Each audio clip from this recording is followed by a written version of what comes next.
What's up, everybody? Welcome back to another episode of Coast to Coast. Right now, it's December 6th, Wednesday. We got our four first looks at single elimination in season tournament.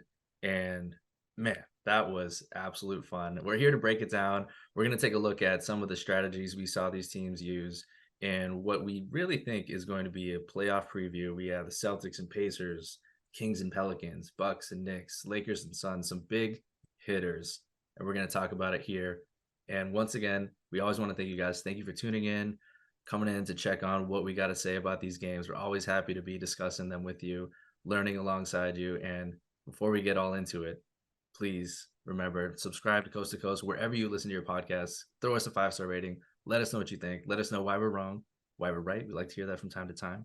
Ronan, I know you like to hear that. Before we all get started, Ronan, how you doing, my friend?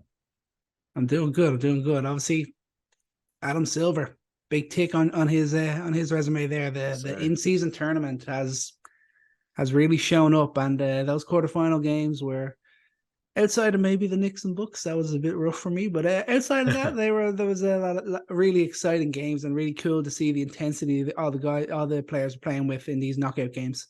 Yeah, I mean, just looking at everything at a whole, like major takeaway, this is such a success because I also kind of had questions about, fan engagement, would they really care? And then that really solved itself early on. Everyone's super into it. Would the players really care? And it's very clear just looking at the product on the floor, like the buy-in from these players and how much they care about Vegas. And first of all, we got to get out of the way. How many times did we hear Vegas last night? Like, how badly do we need to know that the NBA wants a team in Vegas? The NBA wants everybody to know that Vegas is important. And hey, just so you know, Vegas, they're playing for a game in Vegas. They're playing to compete in Vegas. Did you know that if they hit this shot, they're that much closer to getting to Vegas? We get it. It's in Vegas. Got that out of the way. But regardless, man, like the competition on the floor, like it felt like the playoffs. Yeah, that was a So big thing. yeah, and I think we should just jump right into it. Let's get right into our first game that we saw, the Celtics against the Pacers. Now, the last time they met, the Celtics just trounced the Pacers, decimated them. Pacers did not look like themselves. Were not able to get the same kind of offense going that they usually did. But we started to kind of see the same start. Pacers looked a little bit slow in the start. First quarter, they scored, I believe, only 23 points. Tatum working a little slow, but Brown getting started. What changed, man? Like this game really started to turn on in the second half, and the Pacers, I think, really announced themselves in their first TNT game ever. Yeah, I mean, the big thing, I guess, Tyrese Halliburton took his inhaler, as he said at the end of the game. He Yeah, popped his inhaler at halftime, and he was good to go. Then, obviously, had a huge second half. Came up with 19 points. Had that clutch 4 point play, of course, but it was just a defensive intensity, something we pretty much haven't seen from the Pacers at all ever. So that was a big thing. I think all of them kind of just looked at each other and just go, right, yeah, we're not a great defense team, but if we really go at it here, we just put all our energy into defense that we don't usually do, we can give ourselves a shot here, and that's exactly what they did, and that's exactly how it played out. They played hard on the defensive end. They held the Celtics to 112 points. They've only held a team to less than that once all season, and that was the Spurs, who had put up 111 against them. Like, that's a sign for the Pacers that they stepped up on the defensive end for once, and it bore fruit. And obviously they still had that great offensive impact, which was great to see, especially from Halliburton and guys like Buddy Hield and a couple of others. So it was great to see them actually be able to do some good things defensively while not taking away from their great offense at all.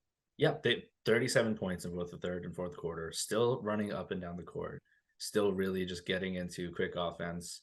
Didn't look slow at all, and yeah, I think it was nothing really special about the defensive side.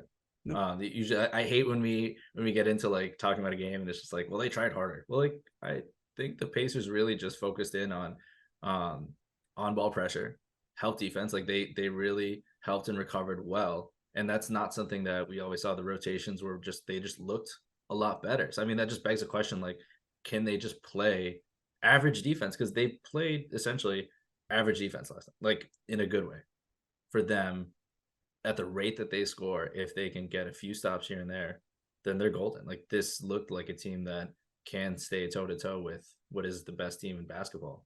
Um, I think the crazy thing for me is how just relentless Halliburton is. Like when you watch him play, it's like there's no slowing him down, and it comes from getting downhill, comes from his step back three game, comes from constantly whipping the ball around. Like he's not a guy that's going to hold on to the ball, and zero turnovers last night. Again, like how it's funny. Like also when you looked at the stats, someone posted this on Twitter. It's hilarious that he put out that insane game with no turnovers, and Jokic did this like twice in the last like 10 days, and no one even talked about it because it's Jokic. But side note, um, given all the success, like how sustainable is that? Is that just a flash in the pan? Can the Pacers just keep that up? Is it a personnel problem? Like, where do we see this growing in terms of looking forward to them as not just a in-season tournament team, regular season team, but a team that's trying to be good in the playoffs? Yeah, I mean, I don't see why it couldn't continue, even if it's not a thing consistently through the regular season, but it's something we see in the biggest moments, and this isn't just a one off. Like that's the biggest thing to look at for the Pacers from here on in.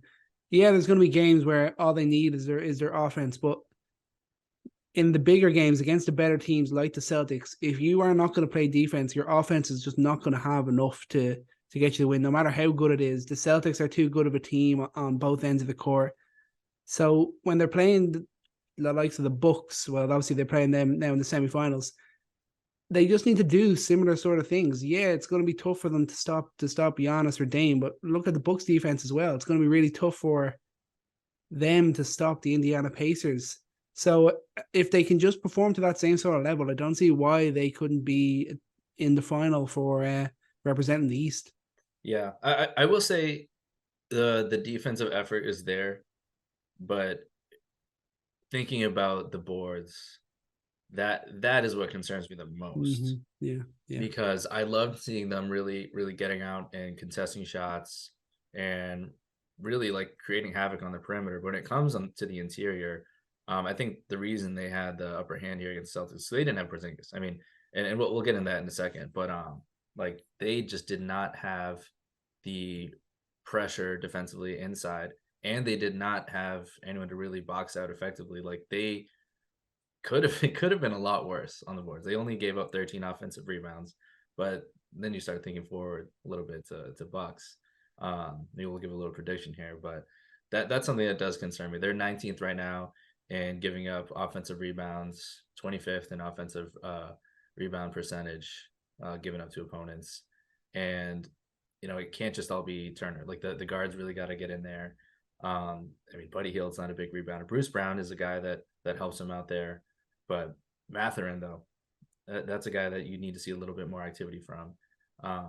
I thought one takeaway from this game is like they kind of needed another guy in the first half to do something. As soon as they subbed in Mathurin, I was kind of hoping that would give them an extra spark. And good for the Pacers to find offense elsewhere.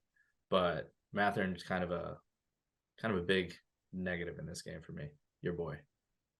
Hey, he still added 16 points. Him and Neesmith had 30 off the bench. That was pretty huge. Yeah. Neesmith wanted blood. He wanted Celtics blood in that game. He was really aggressive, both offensively and defensively. He was a real kind of a wild card plus for the Pacers in that game. Yeah. He brings such energy defensively off the bench. And that is a guy that needs to be focused in on more. Like he brings that sort of defensive mentality that they need more of. It's a reason why he got 31 minutes in this game, and I mean he really closed out well in the Celtics. One thing I want to talk about with the Celtics is two things really, and it has to do with Porzingis and depth. And this is not a panic question at all. I think it's a realistic question. The Celtics I view as a championship contender in the class above most classes. Like they are a first class championship contender. How far do they go down without Porzingis? Are they second class, third class, whatever? Are they still a championship contender without Porzingis, given their inability to have a post presence and their inability to really defend the rim as Al Horford's kind of taken a step back? I would say they are, mainly because like you're looking around other teams, like maybe this is an opportunity possibly while Porzingis is possibly due back this week, which is big, but Yeah, you look at like other teams are having injury problems as well. So you're kind of thinking they're still. It's kind of hard to really completely just throw them out of the Yeah. equation or really drop them down. I think if we get to the playoffs and there's no Porzingis, then you're kind of like, okay, they're gonna need Al Horford to be like 30-year-old Al Horford. They're Yeah. gonna really need their offense to be absolutely purring. Tatum and Brown really gonna have to go off. At this stage, I wouldn't be too concerned about it because I think, like you see, like the Nuggets have been dealing with injury problems, the Suns, few other teams across the league. So it's kind of hard to really say how much they drop off. But yeah, if it gets to playoff time and there's no Porzingis, then you say they become probably the second favorites at least, if not more, in the East. Yeah. And on that note, depth, you go to Luke Cornett, who I think, for what he does, did a fine job. So that's really what you're looking at there. And then you look at other guys you got time here. Sam Hauser, I mean, he's always going to be absolutely launching from three. He's got one of the quickest triggers in the league. And then who else? Peyton Pritchard, Delano Banton was a whole lot of nothing. Is depth really a concern for this team? Like when do you start to care about that? I guess is you know you're not having a guy who really scores off the bench. Sam Hauser's doing his job as a 3-point shooter whenever he slots in. Um, is that something we should care about, or is that just going to correct itself?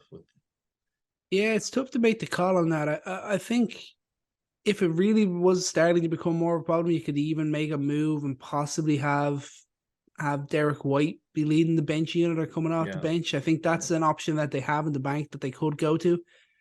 I think the longer it takes Drew Holiday to really find his flow within yeah, this offense, I think that's the period where I'll start to worry about the depth. But when Holiday really fits in with the offense and really starts to get in a flow, I think I'll start to forget a bit more about the depth in that sort of situation. I think that's an area that's kind of that's gone a bit under the radar. The slight struggle, the drop off he's had in terms of offensive production and just general flow within the team as the point guard. yeah. A lot less touches, and maybe it would be nice to see him have a little bit more run the bench unit. But overall, I mean, Pacers put themselves on the map. Loved seeing the crowd. Dude, the crowd was just so excited to finally have like a really real competitive game to be a part of. And we know that in Indiana, like they love their basketball, they love their Pacers, and to see that sort of sight, to see how they celebrated, that was just amazing. I figure, we talk about the Bucks, might as well stay out east. It might as well get this one out of the way. Your Knicks faced the Milwaukee Bucks, and I mean, at the start of the game, that was looking like, all right, this is gonna be a good matchup. Randall's playing well, Barrett's playing well, Brunson's playing well. I think you're turning into a Barrett hater. I was happy from what I saw with Barrett doing what he does well, getting in the paint, getting to his floater, playing efficiently that way at least. But Shooting what? sub 40, but yeah. Yes. But I want to say that the Knicks had a chance, and then all of a sudden the Bucks just like unleashed, and you just saw like full-fledged what the Bucks looked like. Like how do you even like react to that game? That was one of the best offensive games we've seen in a long time. They shot what, 63% from three, not fluky, just getting good looks every single time they got in the paint. It felt like the Knicks didn't even have a chance. They didn't even play bad defense. They just didn't even have a chance against this team. Yeah, obviously the 3 point percentage dropped down to just above 60 in the end, but obviously still outrageous. Had 23 makes. The Knicks went 7 of 23 from deep, which is pretty pathetic. And obviously it's hard to equate when the Bucks just went to another level. Like I don't know who's going to be really keep up with that sort of 3 point production on any given night. But yeah, it was just a real sign of this is what the Bucks can do. It was tough to really be annoyed at the Knicks for their performance. It was just the Bucks just went off, and you just saw that glimpse. Like on any given night, they're capable of going off like this. So that's where you really see, as much as I've been critical of the Bucks, others have kind of questioned the Bucks. This is what they are capable of. Yeah. And a lot of like it's easy. Like everyone saw the box score. Everyone probably saw the highlights. Like Dame went off, Giannis went off. Chris Middleton, I do want to say he didn't go off, but he really played within the flow. Like he looked a little bit more like himself. Only 14 points with 7 assists. And Dimes I were want to talk about flying. The dimes were flying. yeah, He had 7. Giannis had 10. exactly. Dame had 7. The way that they played at a different tempo, and Middleton looked comfortable in that tempo. He was able to slow the game down a little bit, get into the middle, have some gravity with his shooting there, and either dump it off to the big man in the roll or kick it out to the weak side. And he really had a lot of control over that over the minutes that he played with the ball in his hands. And I think that was really exciting to me because that's where the Bucks get really dangerous. Because you have Giannis going off in his first minutes of the game, and then he sits, and then Dame goes off, and then they can kind of rest a little bit. And Chris Middleton can control the game, keep the pace a little bit slower, and then they can speed it up with Giannis. They can speed it up with Dame, and there's so many options for them and how they want to attack there. And I mean, like, do we even talk about the fact that Malik Beasley just when he's hot, man, like that guy shoots the rock. And then, like I said, he just needs to play average defense. He just needs to try on that end, and all he needs to do is keep relocating, shooting, relocating, shooting, setting screen, whatever. Like he just needs to shoot that rock, and he did. And man, this team just looked impossible to stop. And anyone else off the bench that looked good to you? I I I, mean, I have a AJ Green, he hit some big threes in the first quarter when the Bucks were kind of they hadn't really fully got going yet. He really came in and hit some big threes that got them the initial lead, which is obviously a good sign for them. If he can become a bit of a sharpshooter for them off the bench would be really big. Uh, Outside of that, it was just kind of the all around team. They all kind of performed. The bench did a solid job, especially obviously Portis is a bit play big minutes, but Portis, Beauchamp, and Green all contributed from three, which was obviously a big plus for the Bucks whenever they get solid production out of their bench unit. And it was just impressive. It was just like they did a number on the Knicks. Like the first time the Knicks had let out 37 plus in like 3 straight quarters since the Wilt 100-point game. That oh was my that was a god. stat that was out there. The highest points that the Knicks have allowed in like 40 years or something as well. I mean, they absolutely dematerialized the Knicks, and I think the Knicks were the number one ranked defense going into the game last night. That was really an element of the book saying, okay, let's put that case to bed anyway. Yeah, yeah. And I think key takeaway from the Bucks, it's pretty simple. Like it's the box score says it all. Like this is not a complicated thing. And in terms of what offense they ran, like they ran some pick and roll, and they got easy looks off of that. They allowed Dame to get downhill, and any time that Dame or Giannis got downhill, got in the paint, it was just like a vacuum, like a black hole. Like everyone sucked right into the paint, and all the shooters are wide open. They just had such easy offense, and that's going to keep going. That's the theme, and that's what we were talking about last week. Like I'm not worried about the Bucks defense. The Bucks defense can and probably will get better. They won't be elite, but dude, this is the kind of offense you get when you're toggling between Dame going off from three, Dame getting in the paint, Giannis going off wherever he wants in the court, Giannis playmaking, Dame play. Like there's just so many options that it doesn't end. And I think to conflate that with the Knicks, who I didn't think even played a terrible game, that there are just a couple things with the Knicks I want to talk about though. And I think it starts with Grimes. Quentin Grimes, a guy that I think we're both high on. Came out That heated after the game. He wasn't happy. yeah. And I would be too. One shot, one shot. That's it. And this is also a guy that, people should be reminded, like, was a kind of a sticking point for them not to trade for Donovan Mitchell. Like, yes, it was all the other picks too. Yes, it was probably also RJ Barrett, but Quentin Grimes was, it seemed like in the reporting, that was one of the big points of maybe not because Quentin Grimes, you believe in him. And I think he's a huge part of this team.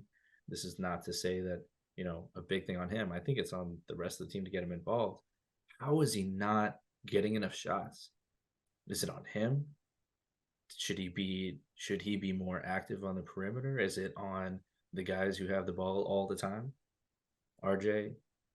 Randall, Brunson, especially Randall and Brunson. What needs to happen for him to get going? Because that I think that is a microcosm of a bigger issue for the Knicks. I'd make the argument that it comes down to Coach Tibbs. To be honest, his Yeah, unwillingness to really commit to accepting that the 3-point game is a ginormous part of the NBA now, and you have to really play into it a bit more. And when you have a sharpshooter who's pretty consistently open on in the corners, you got to find him more. And he's been hitting great. Like, he's been shooting well this year. He's been making a lot of big shots in a lot of big moments when he's got the chance. He's been shooting with no hesitation, which is great to see. So I don't see why they wouldn't go to him more. I mean, yeah, I mean, you can see why he's frustrated. I think Brunson and Randall, as much as they're always looking for their own shots, they dish the ball pretty well. Randall's been great as a playmaker so far this year. So I wouldn't think it's down to the players. I think the direction they're getting from the coach is not to probably to find Grimes, to look for their own options, to work a 2-man game between like Randall and Brunson rather than kick to the open man Grimes. that yeah, that's always true. We never know, like, where the strategy is coming from, and we hear it from Randall that he should be getting him more shots, and we've seen a similar story with other players like Josh Hart, getting him more involved and how he improved there. But I think that's such a big thing that they could unlock, and it's the the offense that they could unlock there is very important because you look at Randall, Brunson, RJ. They were efficient. They combined for 88 points and they're putting pressure on the rim, but they're all really hard shots. A lot of that is on two guys. You got 2 3 guys with feet in the paint. There's someone open on the perimeter, and when you got Brunson is shooting 51% on catch and shoot threes. DiVincenzo shooting 41.6% on catch and shoot threes. RJ, your RJ Barrett is shooting 39.7% on catch and shoot threes. Grimes, I think he's a little better than this. He's shooting 38%. So it's not just Grimes. I mean, they have guys that can space the floor, and I think this is where it probably comes into coaching. Their lack of volume from there is not just a product of coaching, but I think it is also a product of the kind of players you have. Brunson is focused on getting his in the middle of the lane. Randall, who I think played excellently against Giannis. Like, Randall was right there toe to toe with Giannis. He played a fantastic game, and to ask them to do more is a little unfair to the overall scope of it all, but because they played such a good individual game. But the team game is bigger. That's where coaching needs to come in, and like they need to do more to get looks from the outside. I think overall they played an excellent game. If this is a 7-game series, I think it's pretty even. I think Knicks make some adjustments, to find ways to slow down the Bucks offense. I think they will find ways to continue to get their own. I think they played valiantly against a Bucks team that literally just set records that are just went back to Wilt Chamberlain. So hat tip to the Bucks. Knicks, you played a good game, just not good enough. It's the story of the Knicks this year. Unfortunately, it's good, not good enough. Unfortunately, that's just what the Knicks are. It's disappointing, but it's the way that it is, and hopefully that can change with the possibility of a trade. I don't really see it happening, but maybe. But yeah, unfortunately, that's the Knicks this year. Good, just Yeah. not good enough. Good, not good enough kind of feels a little similar to what we saw with Kings and Pelicans. Let's move out west. What do you see there? Kings, Pelicans. Pels get the win. Look pretty dominant most of the game. But where do we start here? Pelicans were the only road team to get a victory in the quarterfinals. Pretty impressive. Yeah, I mean, one thing that I noticed straight off the bat, we instantly saw the great and the awful of the Sacramento Kings in that 1st quarter. Red hot start, go up 15 points, then just go off, and they end up only going in by a point up going into the 2nd quarter. Like that is a massive swing to happen in the 1st quarter of basketball, in a high intensity knockout sort of situation. But again, they got big impact off the bench. Alvarado, Trey Murphy, they provided big impetus to really get the Pelicans back in contention, and then obviously they got the lead and they didn't give it up again, which was great. The intensity of the Pelicans, the all-round team game that they played was really big. Yeah, and the fact that they had to kind of dig themselves out of a hole early on, which they did magnificently and very quickly, um, is something I do wonder because things just looked a little too mucked up and slow with Jonas and Zion there, and that happens a lot.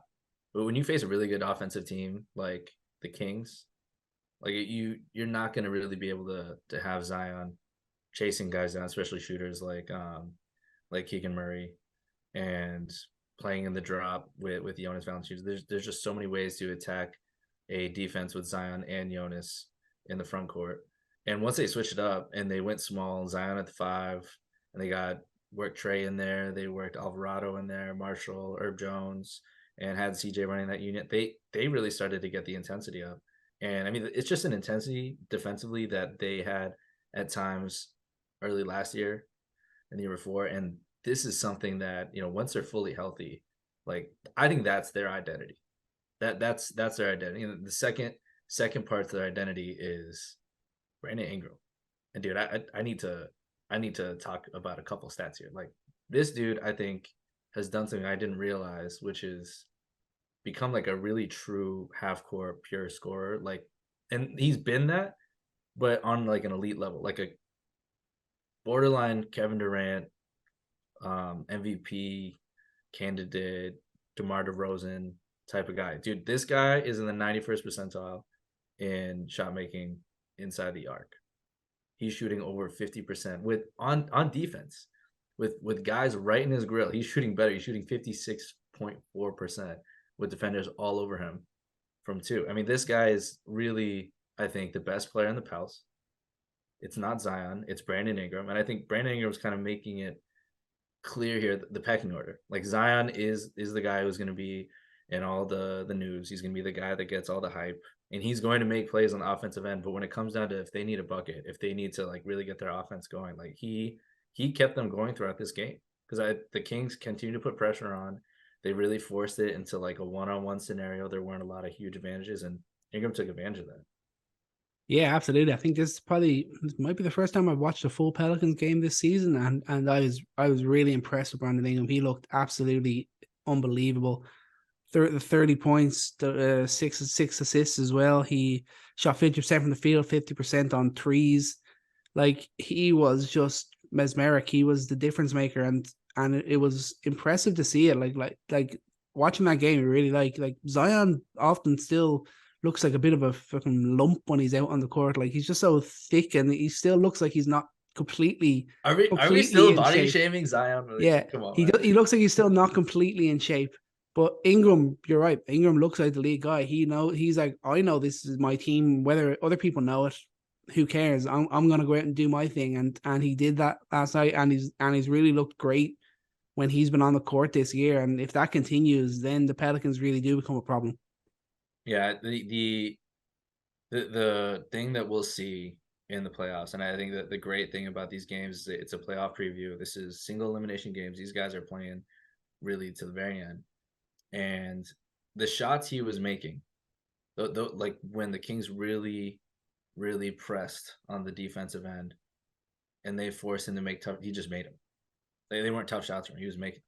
So when you look at his numbers, like this is just what he does. He makes tough shots, and before he was like a inefficient scorer, but now if he keeps this up, he's evolved from kind of an inefficient shot profile kind of guy to one of those rare type of guys who does it but does it efficiently. 90 if he keeps up that 90 plus percentile kind of rate for his mid-range shooting, like that's something sustainable, and that's something to look at, and that's something to also restructure how your offense works moving forward. Given how Zion can't always be bullying inside, even though I kind of expected him to against Sabonis, but it's one game, it's fine. And CJ, can you work CJ off ball continuously? Can you continue to get him there? Because in addition to the Jonas and Zion defensive question, it's also a offensive question. Where does this team look its best? And I think Brandon Ingram is proving the point that this team is at its best when he's running things, when everything's running through him. What do we think about the Kings here? So they've lost to the Pels now 3 times in the last 2 weeks, and they've looked mortal. I mean, the Pels have had a defensive rating 109 against them. We talked really good about the Pels defense. Um, but it seems like they just didn't have that next level. And I don't know where that next level is supposed to come from because, we didn't see a terrible game from Fox. We didn't see a terrible game from Sabonis, but the Pels just had more weapons. They had more ways to answer them defensively, and the Kings didn't have a real counter there. Yeah, I think obviously Fox obviously had a good scoring night overall, but he had a pretty inefficient night. He struggled with to really get his shot going at all. I think it was a blow to them that Keegan Murray got that knock on his back, and even though he came back, I don't know if he hit another shot after he came back. So he had started really hot and couldn't really keep it going. Similar sort of vein to Kevin Herter. He obviously made a couple of shots throughout the game, but he started hot and then couldn't really sustain it. So when the kind of role guys aren't really hitting their shots, and you need like a shot out of Herter or Keegan Murray when things aren't really going for De'Aaron Fox, and that's just not happening. That's when the Kings really start to stagnate, because you can't really give the ball to Herter or Murray and expect to take someone off the dribble or that. They need to be shooting for you, and if it's not coming from Fox and it's not coming from Monk, then things really start to stagnate. But I wouldn't be too worried about the Kings. I think they just need to get into a better flow. They're kind of a bit off it at the moment. They've had a couple of injuries, so I wouldn't get too worried about them. But yeah, like I was saying, when it's not Fox and it's not Monk, then things kind of tend to stagnate a little bit. Yeah, I mean Harrison Barnes too. He's usually a quiet scorer for them, and he was a big nothing 1 point in the second half. Keegan Murray, I'll give him credit. I mean he didn't shoot efficiently, 2 of 5 from three, and couldn't really get in the paint. Obviously, he's ailing. His back is ailing. Couldn't get that same lift off his shot, but he still played through that, and I got to give him respect for that. Kevin Herter too, a guy who just really you admire the rebounding, you admire the him getting over screens and really showing a lot of effort, but he's got to shoot better. He can't go 1 of 4 in the second half. I tell you, I love his He's just got to rebounding. find He it. got a huge rebound for me on Sunday in fantasy that I really needed. I love Kevin Herter's rebounding. Dude, but he finds ways, man. He finds ways to do other things, but he's got to score. So I mean, at the end of the day, maybe this isn't like a panic thing, but things have leveled out a bit. You know, they've they've been given tough looks by the Rockets. Rockets have really defended them well. Thunder have really defended them well. The Pelicans have really defended them well. The Warriors have really defended them well. There's just teams have started to figure them out, holding them below their scoring averages that they expected last year. This is always the worry with them. When things start to even out a little bit, where do they stand? Like there was no way their offense could stay at that elite of a level for another year. And this year they've obviously had a few injury problems, which we talked about in the off season. And now we're kind of seeing them look a lot more human. And now it's a question of, do they have enough to really take this next step or not? Yeah, and my question also is, it's not a trade question because we don't have time for that. But if it was, just let that sink in. Davion Mitchell, a guy who's like, supposed to be part of their future, a guy they drafted in the lottery, a guy that was huge for them defensively in the playoffs last year, a guy that they put on this big screen way too many times for a guy who didn't play. It was like the NBA wanted, like the broadcast wanted you to know that, hey, this guy is a good player and he's on the bench, not playing. Oh, and he got replaced by this guy as a two-way player. Just so you know, here's his face again and again. And it's like, okay, where is his place now on this team? And yeah, they say he needs to earn his time. Fair, sure. But he's a guy that, I think needs to grow more. They need to find more growth. They need to continue to develop players. They need to continue to find new ways, like we said, to counter. And if it's embracing a new defensive identity as well, which they've done better. They've shaved it down. They're now 20th defensive rating. That's something that's an improvement from last year, 24th. Can they just find ways to incorporate him? Can they find ways to creatively, keep him involved and keep him growing in this organization? Because, the rumors are going to start to come. He's a young, gifted defensive point guard who has potential on the offensive end. And he's not a nobody. He's someone that could be useful to this team and could be useful to a lot of teams. So just curious really where the Davion Mitchell story is going, and if it'll stay in Sacramento or if they'll continue to swirl those trade rumors. Yeah, I think they did mention, I think, that he was sick for that game. So that's why he was only going to be used if they really needed him. And maybe they did, but he wasn't used in the end.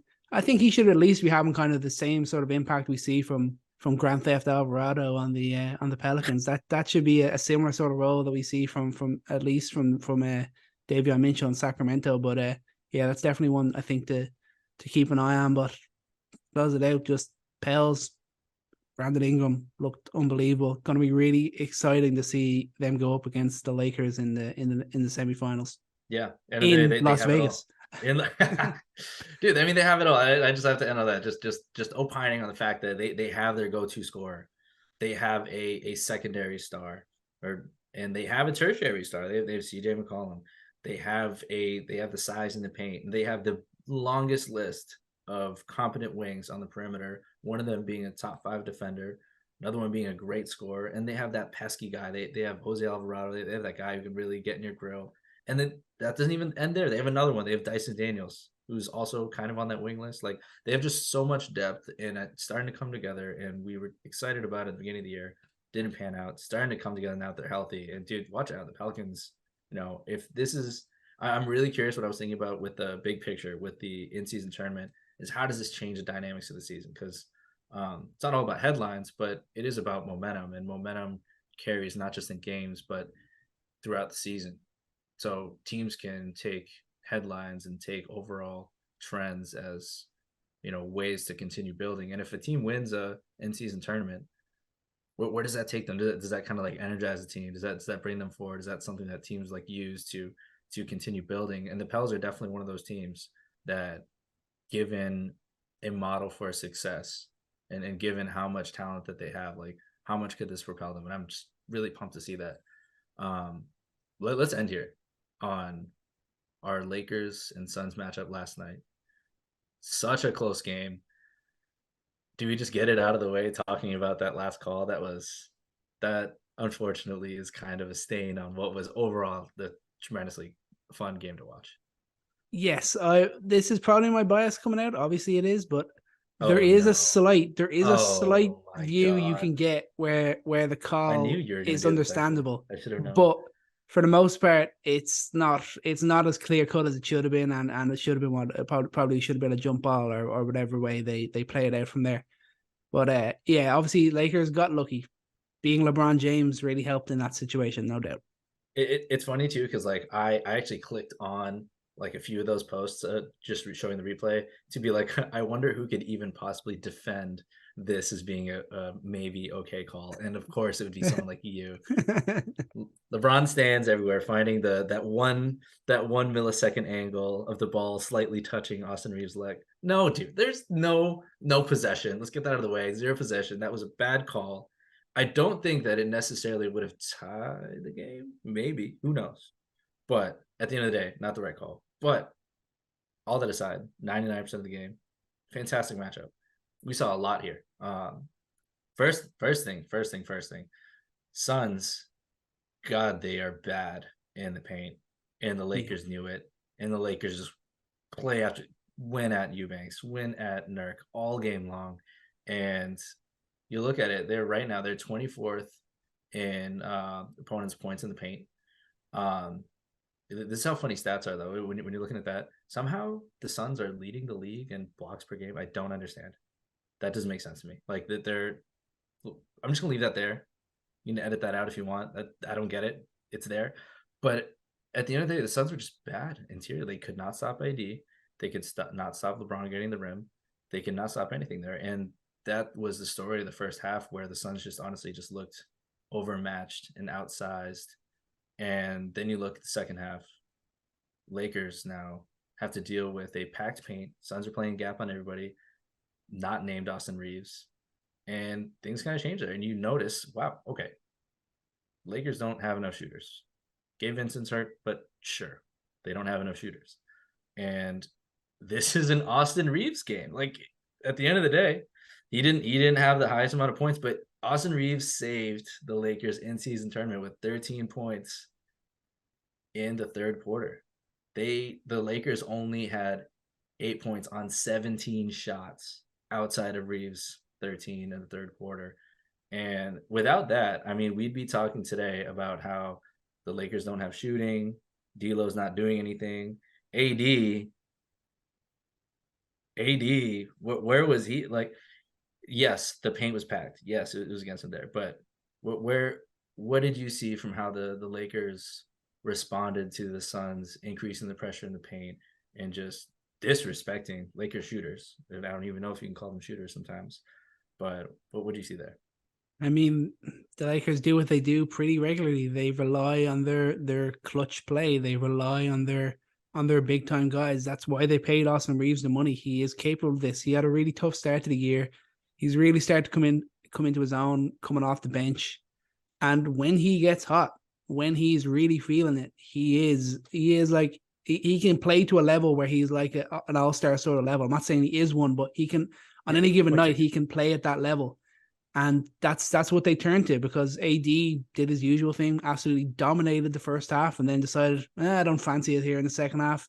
Like, how does a guy like Anthony Davis, who's pretty much eating all his points in the paint, go 10 of 26 from the field? Like that, that's just awful.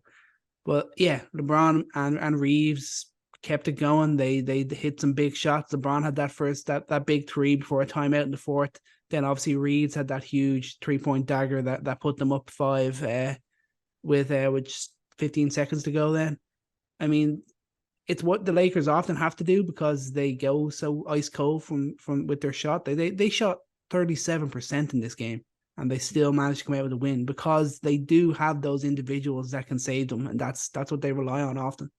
Yeah. And the Lakers are that good inside, but the Suns are just they're just that bad. Mm. The Lakers got 21 offensive rebounds, which led to 19 second chance points. And they're also attacking in the break. And the Suns also they need to be a little better with the ball. 22 turnovers, right? Something like that. Terrible. Awful. Terrible. Um, and it can't just be on Book. The thing is, Book is doing so much. You cannot criticize Devin Booker because he's dealing with traps like 30 feet away from the basket. Like half the time he's double teamed, half the time he's not even able to get an open shot. I don't think he's seen an open shot in like 2 years. I mean, this guy is really being pressured to the max, and I mean he's gotten better. I mean, it's you've seen him develop as a player, but there needs to be more playmaking outside of that, and that's what we hope to get from Beal. Honestly, I leave this game thinking about how much better can this Suns team get, and they won't get better inside. It could be shooting luck, but it seems like their perimeter defense is held up. They're top 10 in opponents shooting. Um, they're 24th, and like we said, inside the paint. But what Beal can do is at least take some of that away. You can't double Book with KD, Beal, and him on the floor. And that's just going to open up a whole can of worms to the league if they can get that going, if they can all be healthy. But it just looks so difficult right now. It doesn't matter at all who's on the floor because they just don't have enough confident shooting there. Grayson Allen, really the only guy who looks the part. I mean, he had a tremendous game. Um, but we're Eric, trying to Eric see. Gordon too. Eric Gordon, he didn't have a great game last night, but for the most part over the last while, he's been hitting a lot of shots as well. Yeah.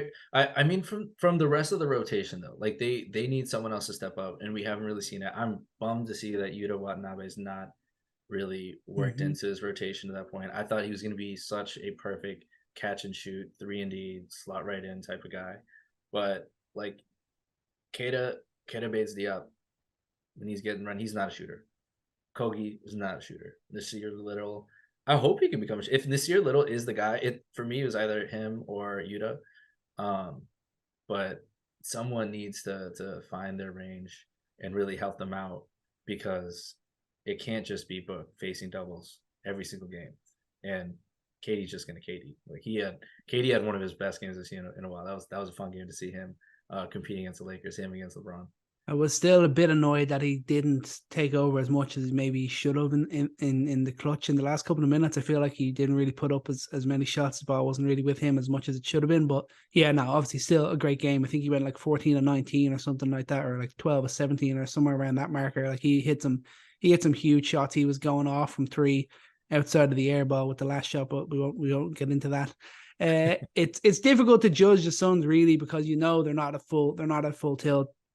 We just need to see them healthy, and that's the big thing. And we just have no idea when that's going to happen because both Booker and KD are always susceptible to an injury too. Because so like the time by Beal's back, maybe Durant needs to have a couple of games off, or Booker picks up another knock. So it's so tough with the Suns. I just really want to see them healthy and really see what they can do as an offense, and really see how much we forget about their lack of size once the big three is all there together.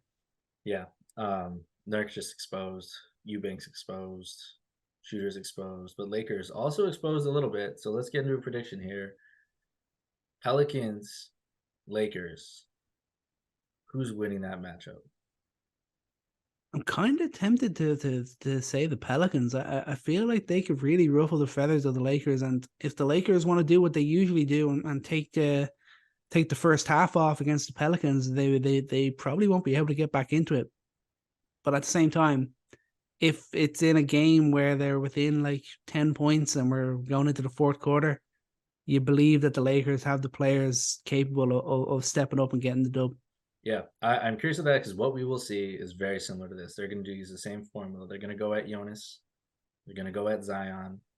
And no Larry Nance Jr. So they're really lacking some depth up front.